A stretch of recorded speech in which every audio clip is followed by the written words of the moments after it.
يعطيكم العافية وأهلا وسهلا فيكم في وصفة جديدة من وصفات موديز كيتشن. اليوم رح نعمل مع بعض البرك التركية. رح نعملها بحشوة اللحمة وحشوة الجبنة.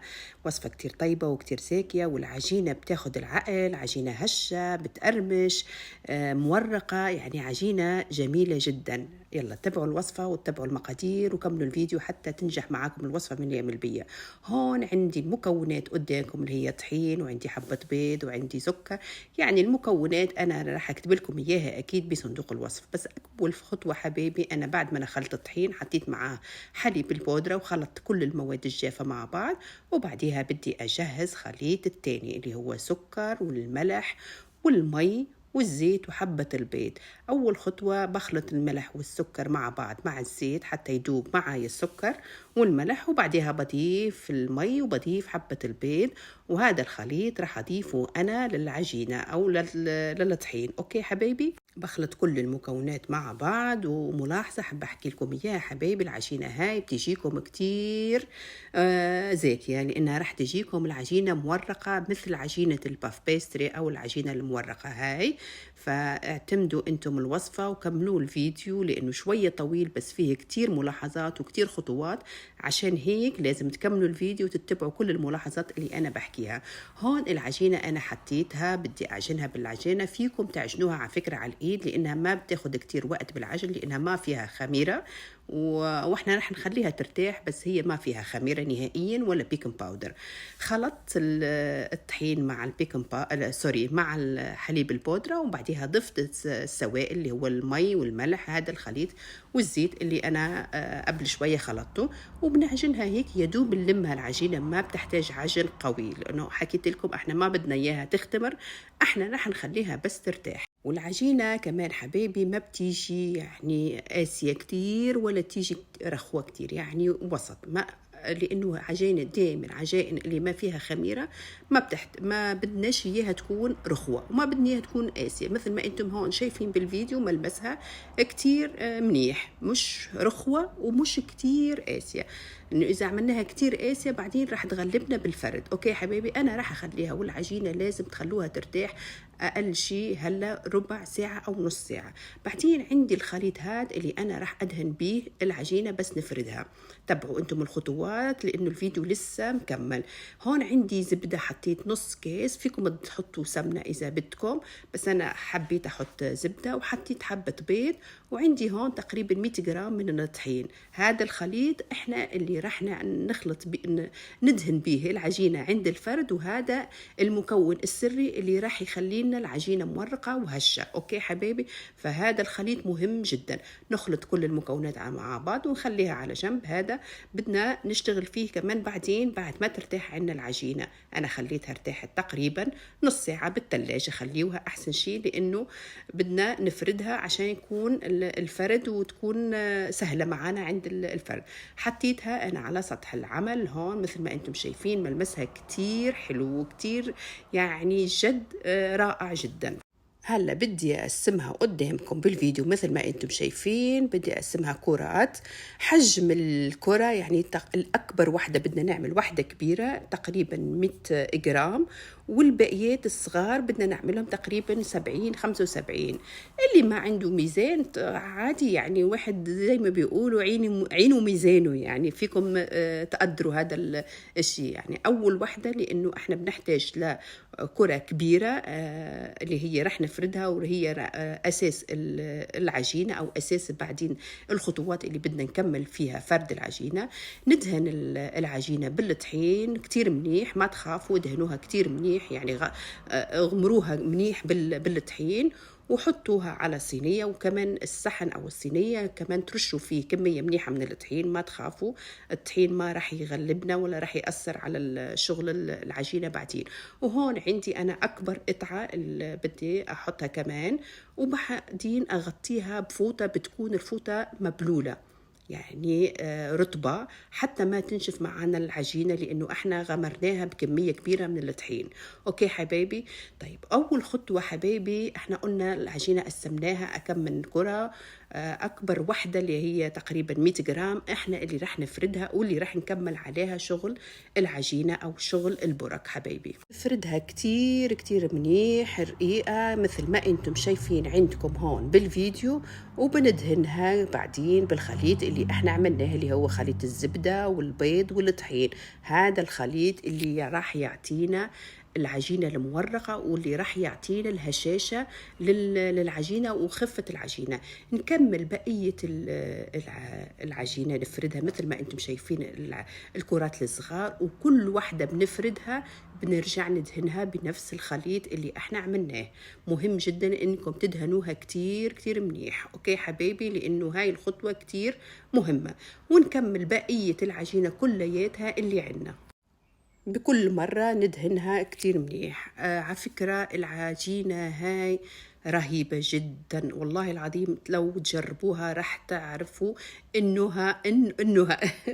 إنها كتير يعني جدا رائعة، وتعطيكم نتيجة رائعة جدا في البرك. اوكي، هي شوية بتاخد وقت وشوية فيها شغل، بس النتيجة جدا رائعة. نكمل ندهن بقية العجينة، وهاي عندي اخر حبة خليتها تركتها على جنب، راح اورجيكم شو راح اسوي فيها. وبرجع بدهن العجينة من الجوانب ومن الاطراف بالخليط هذا اللي عنا كتير منيح. لازم ندهن وبنغطيها أو بنلف العجينة على بعض مثل ما أنتم شايفين هون عندي بالفيديو حبايبي. ونرجع كمان ندهن العجينة بالخليط اللي عنا. مهم جدا حبايبي بكل مرة نطوي العجينة أو نحط العجينة ندهن كتير منيح سطح العجينة، لأنه هاي قلت لكم هذا الخليط هو سر نجاح عندكم الوصفة أو سر نجاح البرك التركية. دايما تلاحظوا إن البرك التركية بتكون هشة وبتكون هيك فيها قرمشة والعجينة بتكون مورقة. هاي سر العجينة عشان تنجح معاكم البرك التركية. أوكي، بنسكرها كتير منيح مثل ما انتم شايفين بالفيديو، ونرجع كمان ندهن سطح العجينة من فوق. وبعدين عندي أنا تركت العجينة آخر حبة مثل ما ورجيتكم، هاي راح أسكر فيها العجينة كلها كتير منيح من الجوانب والأطراف، ما نخليها يعني مفتوحة، نلزقها كتير منيح من تحت. وبعديها بدي أرشها أنا بشوية طحين حبايبي. جد العجينة ملمسها شوفي رائع جدا. بنرشها بشوية طحين وبحطها في كيس، ومهم جدا إنها ترتاح أقل شيء يعني مينيموم 6 ساعات. فأنا دايما بعملها قبل بيوم أحسن شيء، تنجح معاكم الوصفة 100% إذا عملتوها قبل بيوم. يعني اشتغلتوا بالعجينة بالليل وتركتوها بالبراد بالثلاجة وتاني يوم تشتغلوا فيها. من بقول اللي ما عنده وقت ممكن يخليها 6 ساعات 7 ساعات، مش أقل من هيك. إذا أقل من هيك ما بتنجحش معاكم الوصفة. هلا بدنا نشكلها. حطيت كمية من الطحين، وما تخافوا من كمية الطحين حبايبي، العجينة ملمسها جدا رائع. يعني جد لو تمسكوها لو تشوفوا قديش ملمسها بيجنن، كتير رطب وكتير يعني بتقول زي الكريمة هيك بإيدك. العجينة رائعة جدا. بنفردها العجينة كتير منيح على سطح العمل مثل ما انتم شايفين، ما نخليها خميلة، لازم تكون وسط، مش رفيعة كتير ومش خميلة. وهون بدي أشكل أنا اللحمة مفرومة. اللحمة المفرومة عادي يعني بهارات، مثل ما نبهر اللحمة المفرومة على الغاز بشوية بهارات وشوية سمنة أو شوية زيت، ما بتغلبنا يعني. ودايما بنزل لكم أنا الوصفات تاعون اللحمة المفرومة. وأنا عملت هاي الطريقة، لفيت العجينة على اللحمة، وضروري جدا انه نسكرها من الجوانب او من الاطراف كتير منيح عشان لما نقليها بعدين ما بتفتح معانا. وبدي اقطعها، انا رح اعمل شكل اللحمة المفرومة على هذا الشكل، يعني تقريبا زي شكل المربعات. والشكل الثاني اللي هو الجبنة رح نغير شكلها عشان الواحد لما بده ياكل يعرف أي واحدة لحمة وأي واحدة جبنة. وانتم فيكم تشكلوها طبعا أكيد مثل ما بدكم، وانتم دايما حرية الاختيار بترجع لكم، ما بتتقيدوا يعني 100% بهاي الشغلات اللي ممكن تكون بسيطة. فهون أنا قطعت اللحمة وسكرتها كتير منيح. ومهم جدا حبايبي إنكم تسكروها دايما من الأطراف أو من الجوانب كتير منيح، لأنه إذا قليناها أو حطيناها بالفرن إذا ما سكرتوها منيح ممكن إنها تفتح معاكم وتخرب عندكم الوصفة. هون عندي الجبنة أنا بهرتها بشوية حبة البركة، وحطيت فيها شوية بقدونس، وجبنة عادية جبنة بيضة، وانتم فيكم تحطوا أي نوع جبنة انتم بتحبوها وبتحبذوها، دايما حرية الاختيار إلكم. والتسكير بسيط مثل ما انتم شايفين، واللي ما بيقدرش يعمل مثل ما أنا سكرتها فيكم تسكروها بالشوكة، يعني الطريقة المعتادة أو الطريقة التقليدية بالبرك أو بالسمبوسك. هون خلصت أنا الكمية تقريبا، أنا العجينة عملت لي 30 حبة، لأني أنا عملت نص كيلو من الطحين. راح أكتب لكم المقادير بالضبط في صندوق الوصف. مهم جدا يعني تعتمدوا المقادير لأنها عشان ترجح معاكم الوصفة. هون بدي أقليها على زيت حامي كتير، وبعديها نوطي الغاز ما نخليه عالي عشان ما تنحرق معنا السمبوسك أو البرك، يعني وسط نخليها. وفيكم تشووها بالفرن تحطوها، هذا كمان خيار بيرجع إلكم.